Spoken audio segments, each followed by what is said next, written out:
This channel does not promote any violent, harmful, or illegal activities. All content provided by this channel is meant for an educational purpose only. আচ্ছা, রাজ্যে মাওবাদী গতিবিধি দেখার দায়িত্ব কার? Special task force STF এর। তাদের মাথায় কে? দেখুন, আমরা চাই না, কিন্তু নামটা কিন্তু ঘুরে ফিরে চলে আসছে, জানেন তো। কলকাতা পুলিশের প্রাক্তন নগরপাল, প্রাক্তন কমিশনার বিনীত গোয়েল। সিরিয়াসলি বলছি, এরকম মন্দভাগ্য যেন কারো না হয়। তিনি কলকাতা পুলিশের নগরপাল ছিলেন। RG কর হাসপাতালে পশ্চিমবঙ্গের ইতিহাসে সম্ভবত সবচেয়ে নোংরা অপরাধটা হলো, আর কলকাতা পুলিশের উর্দিতে সবচেয়ে কলঙ্কিত ছোপটা পড়ল। লালবাজারের ওই সেমিনার রুমে প্রতীকী শির দ্বারা পৌঁছে দিয়ে এলেন জুনিয়র ডাক্তাররা। বাহবা পেয়েছেন, অনেকে বাহবা দিয়েছেন। সেটা রাজ্যের পুলিশের জন্য কতটা লজ্জাস্কর বা আমাদের জন্য কতটা দুশ্চিন্তার বিষয় ভাবতে পারেন। ডাক্তারদের চাপে বিনীত গোয়েলকে সরিয়ে দিয়েছেন মুখ্যমন্ত্রী, যদিও বলা হয়েছে যে প্রমোশন দিয়ে পছন্দের STF-এ পাঠানো হয়েছে প্রাক্তন নগরপালকে। আর তারপরেই দেখুন, রাজ্যে NIA এবং যথারীতি এই NIA-র এই অভিযানের পর STF-এর ভূমিকা নিয়ে প্রশ্ন উঠতে শুরু করেছে। অথচ মাওবাদী মোকাবিলায় গত কয়েক বছর অত্যন্ত সাফল্যের সঙ্গে কাজ করেছে STF আর রাজ্য পুলিশ। বহু মাওবাদী নেতা বাংলা থেকেই গ্রেফতার হয়েছেন। কিন্তু অসম আর নর্থ ইস্ট চ্যাপ্টারের যোগসূত্রের খবর, সেটা কি বাংলার STF-এর কাছে ছিল না? কেন্দ্রীয় এজেন্সি এসে যদি রাজ্যে অভিযান চালায়, তাহলে তো এই প্রশ্নটা উঠবেই। খেয়াল করে দেখুন, বাহিনী আলাদা, কিন্তু আঙুল উঠছে একজন মানুষের দিকেই। তার সরাসরি কোনো যোগাযোগ আছে কি নেই, সদ্য দায়িত্ব নিয়েছেন, তাকে দায়ী করা যায় কি করা যায় না, এগুলো সত্যি বিচার্য বিষয় আর কি। এগুলো ভেবে দেখার মতো বিষয়। কিন্তু লোকে ভাববেন যখন দেখবেন নামটা বিনীত গোয়েল। এবার এই প্রশ্নটা দেশের বিভিন্ন জায়গার বিভিন্ন প্রতিরক্ষা বিশেষজ্ঞ তারা কিন্তু তুলতে শুরু করে দিয়েছে। ভুলে গেলে চলবে না, STF-এর মাথায় ADG STF কিন্তু বিনীত গোয়েল, যিনি কলকাতার রাস্তায় দাঁড়িয়ে RG কর হাসপাতালে গুন্ডাদের আক্রমণ 14ই আগস্ট রাতের, তারপরে উনি মিডিয়ার সামনে দাঁড়িয়ে বলেছিলেন, এবং সময়টা আপনাদের আর্কাইভও রয়েছে, যে আপনারা যদি এটাকে মিডিয়াকে বলেছিলেন যে আপনারা এটাকে যদি বলেন ইন্টেলিজেন্স ফেলিওর, তাহলে আমি অ্যাডমিট করছি যে ইয়েস, এটা ইন্টেলিজেন্স ফেলিওর। একটা লোক এত ক্রিটিক্যাল ব্যাপারে তার দপ্তরের, ইন্টেলিজেন্স দপ্তরের ফেলিওর অ্যাকসেপ্ট করছেন, তারপরে তাকে প্রমোশন দিয়ে অ্যাডিশনাল ডাইরেক্টর জেনারেল STF বানানো হলো। এবং যে STF-এর কাজই হচ্ছে ইন্টেলিজেন্স গ্রহণ করা এবং ইন্টেলিজেন্সের বেসিসে অ্যাকশন করা, to ensure the national security as far as India is concerned এবং পশ্চিমবঙ্গ। আমার চিন্তা রইল যে এই ADG STF-এর আন্ডারে পশ্চিমবঙ্গ কতটা নিশ্চিত থাকবে। কারণ রাজনীতি করতে গিয়ে বা মেরুদণ্ডহীনতার পরিচয় দিতে গিয়ে নিজের পেশাদারি দক্ষতা সম্পূর্ণভাবে উনি বোধহয় গঙ্গার জলে বিসর্জন দিয়েছেন। আচ্ছা, বিনীত গোয়েলের সমতুল্য মন্দ কপালার কার আছে রাজ্যে? প্রাক্তন শিক্ষামন্ত্রী পার্থ চট্টোপাধ্যায়ের নামটা কি নেওয়া যায়? ভেবে দেখুন। কারণ এই পুজোর মুখে দেখুন একের পর এক নেতা জামিন পেয়ে যাচ্ছেন, একের পর এক। গরু পাচার মামলায় অনুব্রত মণ্ডল, তার মেয়ে সুকন্যা জামিন পেয়ে গেলেন। নিয়োগ দুর্নীতিতে, যেটাতে তার নাম জড়িয়ে রয়েছে, সেখানে মানিক ভট্টাচার্য এবং তার গোটা পরিবার সবাই মিলে গ্রেফতার হয়েছিলেন, সবাই মিলে জামিন পেয়ে গেছেন। কিন্তু পার্থ চট্টোপাধ্যায়, তিনি জামিন পাওয়ার রাস্তায় এগোতে গিয়েও থমকে গেলেন, কারণ রাস্তার উপর আরও একটা দরজা বসে গেল। প্রাথমিক নিয়োগ দুর্নীতির মামলায় এবার তাকে গ্রেফতার করেছে CBI। মানে এবার বলতেই পারেন ঘরের মধ্যে ঘর হয়ে গেল কি, গ্রেফতারই তো ছিলেন, তাহলে আর কি হলো?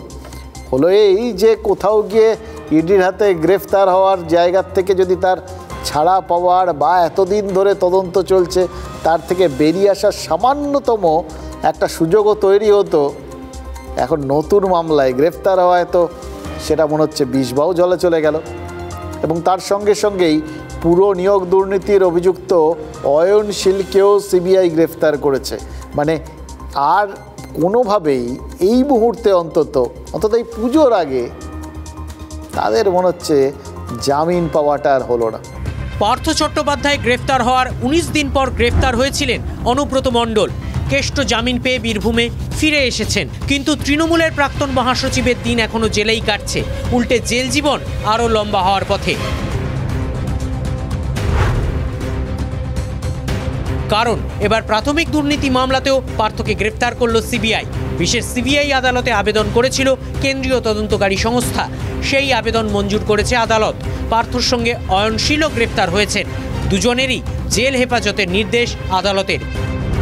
2022 সালের 23শে জুলাই পার্থকে গ্রেফতার করে ইডি। প্রাথমিক মামলাতেই পার্থকে ধরেছিল এনফোর্সমেন্ট ডিরেক্টরেট, পরে এসএসসি মামলায় পার্থকে গ্রেফতার করে সিবিআই। নবম, দশম, দ্বাদশ, একাদশ, গ্রুপ সি, গ্রুপ ডি মামলায় পার্থকে ধরে সিবিআই। এখনো পর্যন্ত একটি মামলাতেও জামিন পাননি পার্থ। হাইকোর্টে আবেদন করেছিলেন, সেটিও গ্রাহ্য হয়নি। এবার জামিন চেয়ে সুপ্রিম কোর্টের দ্বারস্থ পার্থ চট্টোপাধ্যায়। অর্থাৎ একদিকে জামিন পেয়ে জেলের বাইরে আসতে মরিয়া প্রাক্তন শিক্ষামন্ত্রী, অন্যদিকে নতুন মামলায় গ্রেফতার পার্থ চট্টোপাধ্যায়। সহসা মুক্তি মিলবে কি? এর আগে পার্থর আইনজীবী যতবারই জামিনের দাবি করেছেন, ততবারই জামিনের বিরোধিতা করেছে ইডি, সিবিআই। এই পরিস্থিতির মধ্যেই সোমবার সন্ধ্যায় জেলে অসুস্থতা বোধ করেন পার্থ। ভর্তি করা হয় জেল হাসপাতালে। অসুস্থ পার্থ সেই জেল হাসপাতাল থেকেই ভার্চুয়ালি নতুন গ্রেফতারির খবর পেয়ে যান। সিবিআই আদালতে দাবি করেছে যে 2014 ওই প্রাথমিকের টেটে অযোগ্যদের চাকরি দেওয়া হয়েছিল। এটা নতুন কথা কি? আমরা সেই সময়ের নিয়োগ দুর্নীতির ক্ষেত্রে তো বারবার এই অভিযোগটাই দেখেছি। এক্ষেত্রে বলেছে যে এই ষড়যন্ত্রে পার্থ আর মানিক দুজনেই জড়িত। এবার মানিক ভট্টাচার্য নিজেই নাকি পার্থ চট্টোপাধ্যায়ের কাছে অযোগ্য প্রার্থীদের তালিকা তুলে দিয়েছিলেন, এটাই সিবিআইয়ের দাবি। অয়নশীল ইমেল করে সেই তালিকা পার্থ চট্টোপাধ্যায় ঘনিষ্ঠ সন্তু গাঙ্গুলিকে পাঠান। সেই তালিকা সন্তু তুলে দেন তৎকালীন যুব কংগ্রেস নেতা, যুব তৃণমূল নেতা কুন্তল ঘোষকে। এবার অয়নশীল 8 জন এজেন্টের মাধ্যমে 1,67,00,000 টাকা তুলেছিলেন বলে সিবিআই দাবি করেছে। সেই টাকা আবার পার্থ ঘনিষ্ঠ সন্তু গাঙ্গুলির কাছে গেছিল। মানে সিবিআইয়ের আইনজীবী আদালতে এই কথা জানিয়েছেন। মাথাটা কীরকম ভোভো করছে না? এর টাকা এ তুললো, এর থেকে ও গেল, ও ওকে পাঠালো, পুরোটা মাকড়সার জালের মতো, জানেন তো। এবার সেই মাকড়সার জালে মানে হয়তো মাকড়সা নিজেই তো জালটা বোনে, মাকড়সা নিজের জালে কখনো জড়ায় কিনা জানি না, কিন্তু পার্থ চট্টোপাধ্যায় কি এই জালেই জড়িয়ে গেলেন? এবার কেন্দ্রীয় এজেন্সিকে এই অভিযোগগুলো অবশ্য প্রমাণ করতে হবে। অভিযোগ প্রমাণ হলে অভিযুক্তকে দোষী ঘোষণা করবে আদালত, শাস্তি ঘোষণা হবে। এবার এর মাঝখানে একটা ধাপ রয়েছে। যতদিন না এই পুরো প্রক্রিয়াটা সম্পন্ন হচ্ছে, ততদিন কি জামিনে মুক্ত থাকতে পারেন অভিযুক্ত? পারে, যদি না তথ্য প্রমাণ লোপাটের আশঙ্কা থাকে বলে কোর্ট মনে করে। এবার সেটা সুপ্রিম কোর্ট সিদ্ধান্ত নেবে, কারণ পার্থ চট্টোপাধ্যায় এবার সুপ্রিম কোর্টে জামিনের আবেদন জানিয়েছেন। নিয়োগ দুর্নীতিতে ধৃত কুন্তল ঘোষ ইতিমধ্যেই সুপ্রিম কোর্টে চলে গেছিলেন। কুন্তলের জামিনের আবেদনের দ্রুত নিষ্পত্তির জন্য কলকাতার বিশেষ ইডি আদালতকে নির্দেশ দিয়েছে সুপ্রিম কোর্ট। ফলে পার্থ চট্টোপাধ্যায় কিউ পেয়ে গেছেন যে কোন রুটে এই জাল থেকে বেরোতে হবে।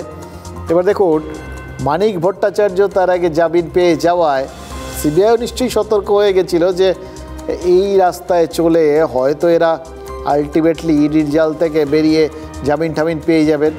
সেই জন্যেই কি আট ঘাট বেঁধে চট জলদি পার্থ চট্টোপাধ্যায় অয়নশীলকে আরেকটা মামলায় তারা গ্রেফতার করলো? ভাবার বিষয়টা। সবারই হোমওয়ার্ক থাকে তো। জামিন চাওয়ার অধিকার ভারতবর্ষে সবারই আছে, এবং রিসেন্টলি সুপ্রিম কোর্টের কিছু জাজমেন্ট এসেছে, তার ফলে দেখা যাচ্ছে সেই জাজমেন্টকে সাইড করে প্রচুর লোকেরা, যাদের বিরুদ্ধে বেশ কিছু লোক যাদের বিরুদ্ধে এই ধরনের দুর্নীতির অভিযোগ আছে, সেই জাজমেন্টকে সাইড করে তারা কিন্তু পরবর্তী সময় জামিন পেয়ে যাচ্ছে। আমাদের পশ্চিমবঙ্গেও বেশ কয়েকজন জামিন পেয়েছে। তো স্বাভাবিকভাবে কোর্টের উপরে তো আমরা কিছু বলতে পারি না, কোর্ট যা করবে আমাদেরকে মেনে নিতে হয়। বাংলার মানুষ দেখছে, দেশের মানুষও দেখছে। কাঠ খেলে তো ফার্নিচার বার করতেই হবে।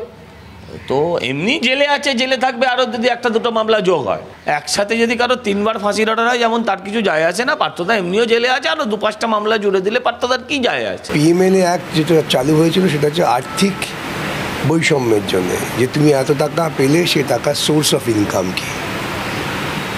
আর সিবিআই যেটা করছেন যে তুমি এই এত টাকাটা যে পথে আদায় করেছো তাতে তোমার বিরুদ্ধে করাপশনের অভিযোগ থেকে, সে দুটো ভিন্ন পরিস্থিতি, ভিন্ন ব্যবস্থা। দুর্নীতিতে অভিযুক্ত একের পর এক নেতার জামিন আইন মেনে চলা মধ্যবিত্ত সমাজকে হতাশ করবেই, তাই না? কেন্দ্র এজেন্সির ওপর ভরসা এতে কমতে বাধ্য। আর আমাদের রাজ্যের শিরায় উপশিরায় যে দুর্নীতি ঢুকে গেছে তার প্রমাণ তো অহরহ মিলছে। এবার মালদহে মিলেছে। বন্যার ভাঙনের খবর শুনেই অনেকে স্বগতোক্তি করেন, এবার চাল আর ত্রিপল চুরি শুরু হবে, ত্রাণ নিয়ে দুর্নীতি শুরু হবে। মানে এটা লোকের কাছে এটাই স্বাভাবিক বলে মনে হয়ে গেছে আর কি। বাস্তবেও দেখা যাচ্ছে সেটাই হচ্ছে। মালদার ভূতনিতে বাইকে করে ঘুরে ঘুরে ত্রিপল বিক্রি করছিল এক যুবক, আর প্রত্যেকটা ত্রিপলে বিশ্ব বাংলার লোগো জলজল করছে। আর কোন সময় জানেন? যখন মুখ্য সচিব বলছেন যে এই রকম বন্যায় ওই ত্রাণের জন্য লোকজনকে একটা করে না 3টে করে ত্রিপল দেওয়া উচিত। সেই জন্যই হয়তো সরকারি ত্রিপল কেউ কেউ তুলে নিয়ে গিয়ে বিক্রির ব্যবস্থা করছে।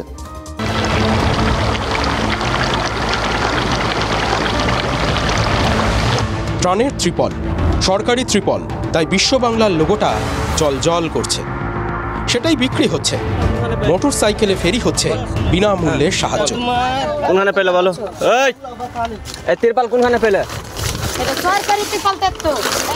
মালদার বৈষ্ণবনগরে ফেরি করার সময় জনতা ধরে ফেলেছে। জনতা বোধহয় সবটা ধরে ফেলে, তবুও হাহাকার, ত্রাণ চাই, ত্রাণ। ভূতনির ঘটনা। শনিবার এভাবেই বিলি হয়েছিল ত্রাণ। মন্ত্রী ফিরহাদ হাকিম ফোনে শুনিয়েছিলেন মুখ্যমন্ত্রীর আবেদন, কিন্তু মন্ত্রী যেতেই শুরু হয়েছিল লুট। দুর্গত মানুষগুলো এভাবেই ঝাঁপিয়ে পড়েছিল মুড়ি আর চাল কিনতে। সেই ভূতনি, সেখান থেকেই ত্রিপল এনে বিক্রি। খোলাখুলি বলছেন বিক্রেতা। কোনখানে পেয়েছে? আরে ভাই আমরা শুনো, হ্যাঁ এটা তোমার ই করেছে, কোনখানে ভূতনিতে বান লেগেছে, হ্যাঁ ওখান থেকে মানে সবাই পেয়েছে, পাবলিক পেয়েছে, হ্যাঁ তো ওখান থেকে যারা 2-3টা বেশি মনে করো 5-6টা পেয়েছে, হ্যাঁ এদিকে মুখ দেখ না, 5-6টা পেয়েছে, ওরা বিক্রি করেছে। যাদেরটা বেশি আছে ওরা বিক্রি করেছে। এই বেশি ত্রিপলগুলো কারা পেল? কারাই বা সরকারি ত্রিপলগুলো বিক্রি করালো? মেম্বার, তৃণমূলের প্রধান, জেলা পরিষদ, তারা ত্রাণ রেখে নিচ্ছে, তারা নিজেদের আত্মসাৎ করছে এবং ত্রাণে দুর্নীতি করা হচ্ছে, রাজনীতি করা হচ্ছে। সেই ত্রাণটায় বিক্রি হবে একদিন। আর ঠিক তার প্রমাণ হয়ে গেল যে কালিয়াচকের 3 নম্বর ব্লকের বিভিন্ন গ্রামে ঘুরে ঘুরে মোটর সাইকেলে সেই সরকারি লোগো লাগা রাজ্য সরকারের মাল ত্রিপল বিক্রি হচ্ছে। বিরোধীরা একটা চক্রান্ত বিভিন্নভাবে বাংলায় করছে। ত্রাণ দেওয়ার সময় যার কাছে গ্রাম পঞ্চায়েত, পঞ্চায়েত সমিতি কাউকে দেখে দিচ্ছে না, গ্রামবাসীদেরকে, জেলা প্রশাসক সবাইকেই যারা চাইছে দুস্থ তাদেরকেই পলিথিনগুলো দেওয়া হয়, ত্রাণ সামগ্রী দেওয়া হয়। চক্রান্তগুলো কোথাও দেখা যাচ্ছে বাড়ি প্রতি একজন 2-3টা করে পলিথিন দিচ্ছে। বিরোধীরাও চক্রান্ত করে কাউকে দিয়ে বিক্রি করার প্রচেষ্টা করে রাজ্য সরকারকে বা তৃণমূলকে বদনাম করার চেষ্টা। দেখুন, বাংলাদেশেও বন্যা হয়েছে। বিশ্ব বাংলার ত্রিপল ভাসতে ভাসতে ওই প্রতিবেশী দেশে চলে যাচ্ছে না তো? বিশ্ব বাংলা তো আন্তর্জাতিক একটা ব্যাপার আছে, নামের মধ্যেই রয়েছে। অতীতে আমরা তো দেখেছি ওই বাংলাদেশের বাজারে খুলনা, রাজশাহী, মেহেরপুর, চুয়াডাঙ্গা, কুষ্টিয়া, যশোর, সাতক্ষীরা, ঝিনাইদহ, কত বলবো, সব জায়গার হাটে সবুজ সাথীর সাইকেল বিক্রি হতে দেখা গেছে। ভিডিও ভাইরাল হচ্ছে, আমরা খবর করেছি, আমাদের প্রতিনিধি গিয়ে খবর করেছেন। এবার পশ্চিমবঙ্গ সরকারের ছাপ মারা ত্রিপল যদি বাংলাদেশে দেখা যায়, অবাক হওয়ার তো কিছু থাকবে না। সরকারি ত্রিপল ওই যুবকের বাইকে যদি উঠতে পারে, বাংলাদেশেও পৌঁছতে পারে। এবার ত্রিপল চুরি হতে পারলে ত্রিপল পাচার হতে সমস্যা কোথায়?